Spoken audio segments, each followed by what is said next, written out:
Hi there, my name's Verity, and in this video I'm going to teach you one technique you can use in your IELTS essay to get a higher score for 2 of the Writing Task 2 criteria.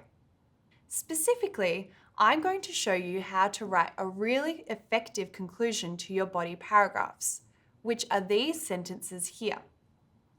But before we take a closer look at those sentences, I need to show you an important sentence in the introduction. Here's the intro for this example essay. And this sentence here is the thesis statement. It says, I will outline the perceived drawbacks and benefits of foreign education and explain why I feel it has far more significant advantages.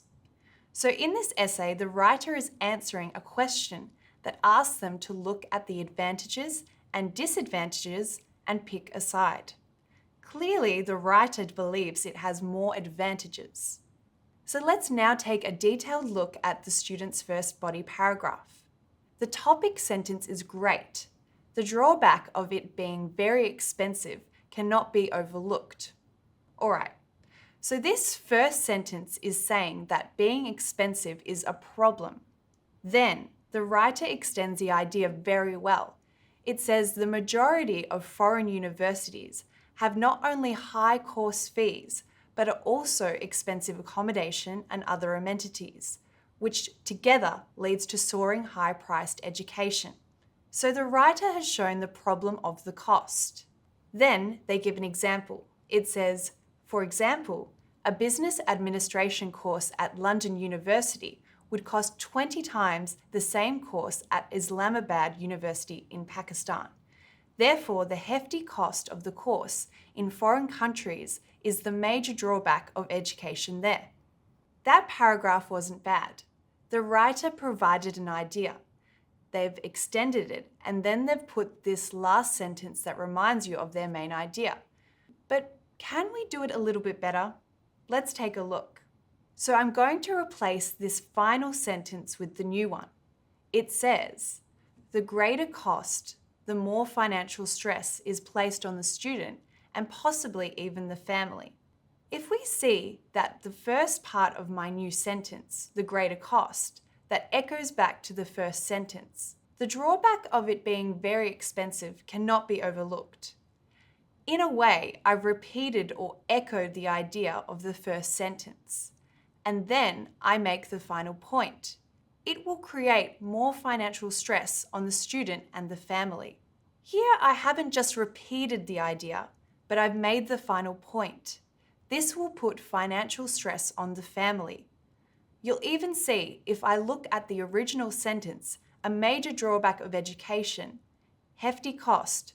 The writer is really just repeating the same similar words and the similar ideas from what was already written in this essay.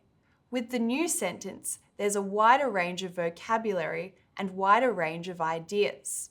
Let's now take a look at the second body paragraph. Here it is. It starts with this sentence. Despite this, however, the opportunity for growth is too great to pass up. With that first sentence, the position of the paragraph is very clear. Opportunity is good. But what about the next sentence? Students abroad accelerate the pace at which the individual grows as it pushes them out of their comfort zone. Great.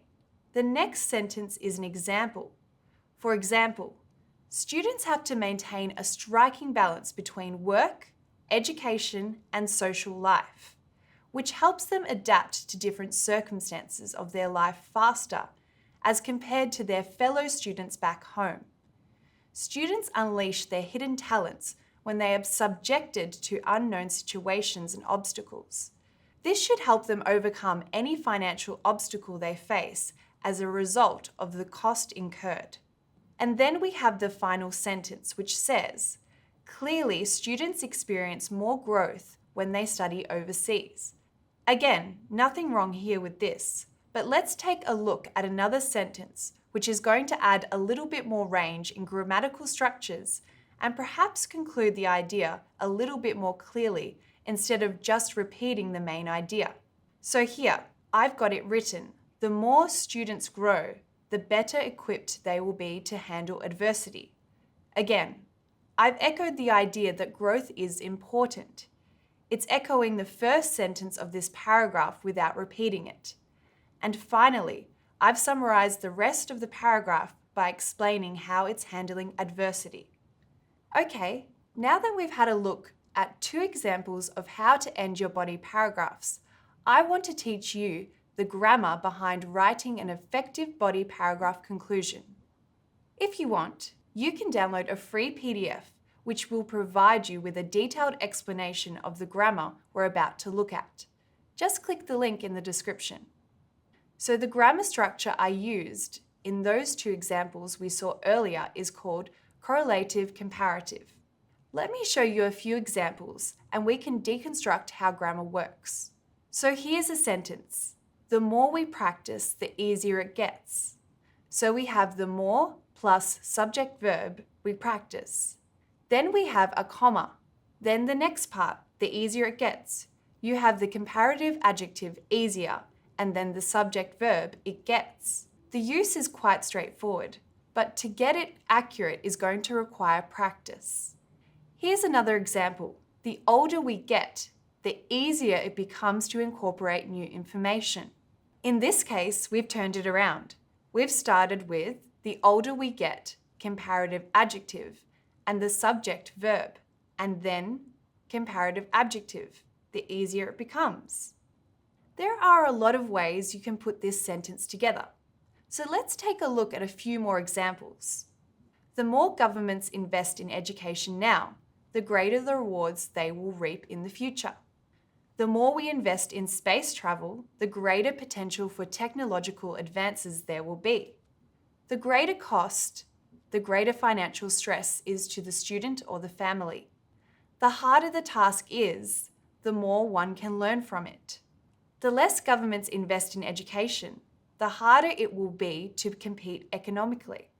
The less time parents are able to spend with their children, the more rebellious the children will be. The more we encourage children to be brave, the less fear they will experience as they get older. As you can probably see, there's many ways you can put it together, but I'll just warn you about a few common errors that I notice when people are trying to use this. Remember, we don't say the more hard, we say the harder. We also don't say things like the more heavier, the more easier. We just say the heavier. Now, I should mention that you don't absolutely have to use this technique all the time. But before we wrap, let's take a look at a few more examples of the correlative comparative in action. Feel free to pause this and read it if you want. But let's take a look at the final sentence in these paragraphs. This first body paragraph about punishment ends with, the longer we rely on these kinds of punishment, the longer children will continue their delinquent behaviour.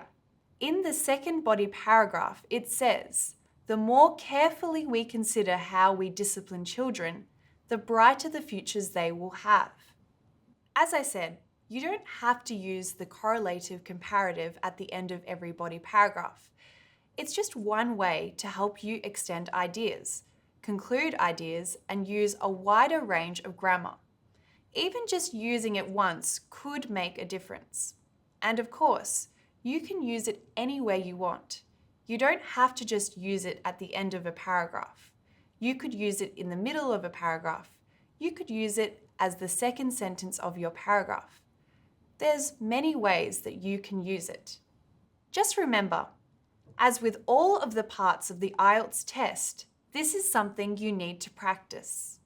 Be sure to download the free grammar PDF by clicking the link in the description. Thanks for watching. I hope you found this class helpful.